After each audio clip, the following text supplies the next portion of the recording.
I'm Ramalingam from the Electrical Engineering Department. I have two questions. One is about FCRA and the other is about Suraj Yengde. The old Breaking India 1.0, the oxygen that feeds the Breaking India forces are the foreign contributions, and that has gone up exponentially. So, but we are not still considering banning or repealing FCRA. So what can be done about that? The other thing is about Suraj Yengde. You said in some of your talks that you agreed with some of what he said, but mostly you disagree with this. Can you elaborate on this? Thank you. So the first thing, FCRA, well, I have news on that now they are not using FCRA as much, they are using FDI. So for instance, there is a Omidyar network in India, very highly regarded venture capitalist. They funded about a couple hundred ventures, startups, tech ventures, using FDI, not FCRA. But while it is set up as a for-profit and as a tech startup, the real agenda is social change. The real agenda, which they clearly say, is social engineering of the bottom 500 million people of India, the unreached, to digitize them, to empower them. But what does, these are nice words. You want to, of course, digitize them and you want to empower them. But what it is doing data collection about their problems, about their grievances, about their vulnerabilities, about their emotions, about their conflicts with each other. All this database being mined by people sitting in the United States should be a cause for concern, because these are able to, you can create riots, you can create conflicts, you can sway people's elections, choices, and so this entry through digital, through digital transformation of India also gives them a kind of, it trains their machine learning algorithms. They can learn about Indians in every district and state and every jati and community and language. They can learn more about the Indian mind and how to manipulate it than the Indians themselves know, because they have the data, and if they have the data, they have the algorithms. So this is a dangerous thing, and this is not being done with FCRA money, it's being done with FDI money. And FDI money India needs and India wants. So now how do you come up with a kind of a way to filter whether this is going to be good or bad for India? China has made very clear policies on what FDI cannot do, what foreign investments are not allowed to do, which has to do with social media, with social engineering, anything to do with policies. These guys are holding, Omidyar network holds all kind of events all the time. They're very proud of it, to talk about, impact investing, social justice issues, social justice against this minority community or that minority community. Is really none of their business. That's the job of government. That's the job of Indian NGOs to do. It's not a job of some foreign guy. We heard of George Soros. People are very suspicious of George Soros for good reason. He's doing this social engineering in India.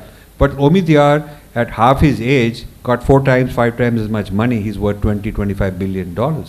And so he is really into this ideological, very left-wing ideological kind of transformation of India. So that is not even FCRA. They don't use FCRA. So there are a lot of people who've decided, and we've attended some events, some conferences, some papers they published saying, avoid FCRA, then you will not be under surveillance and nobody will scrutinize you. Bring it as a for-profit investment. And that's FDI. And you don't have to make a profit, or if you make a profit, it's good, you reinvest it and do more of it.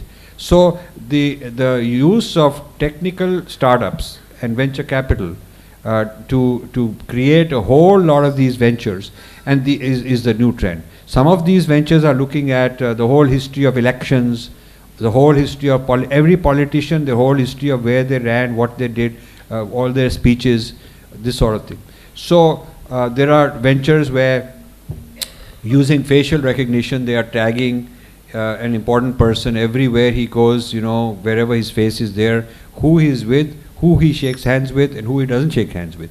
So one day, if they want, they'll find out that, okay, Mukesh Ambani, did he shake enough hands with Dalits or Muslims or not? Maybe he's shaking hands only with Brahmins and with Hindus, and very little with Muslims. So there'll be a rating called ESG rating, saying that his social justice is bad.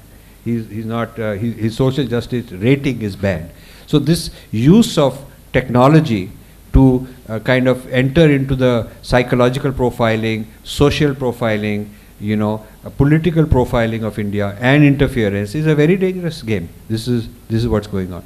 The second question was on Suraj Yengde. See, Suraj Yengde, on the one hand, I like the fact that he's championing for his community, and in a free society, he should do so. There is no reason that he shouldn't go and claim more rights for his people and everything. And there are abuses, and they have to be remedied, and we are a free society, and they should be remedied. But I think this business of lying, he come up with things like 500,000 Dalits were raped or killed or persecuted in the 10 years.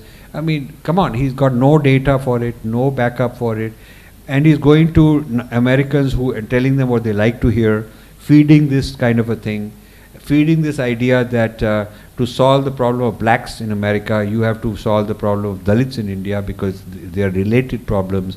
He's just creating trouble rather than creating unity, and he's not agreeing. He's not interested in a win-win scenario where all the communities can work together and win and be better off. It's a zero-sum game, and this is a Marxist thing. The oppressed must topple the oppressor, and there's no accommodation. You have to dismantle the structures. So he's really into that, and and he's a young man. He's very charismatic, very assertive, highly regarded by his colleagues at Harvard. They just tremendous. He's a big hero there, and he's having fun. So and he writes op-eds in Indian Express. He's a big hero in literary festivals in India. They invite him. So he's a powerful guy, and he's young. He has a huge future. So you have to watch out.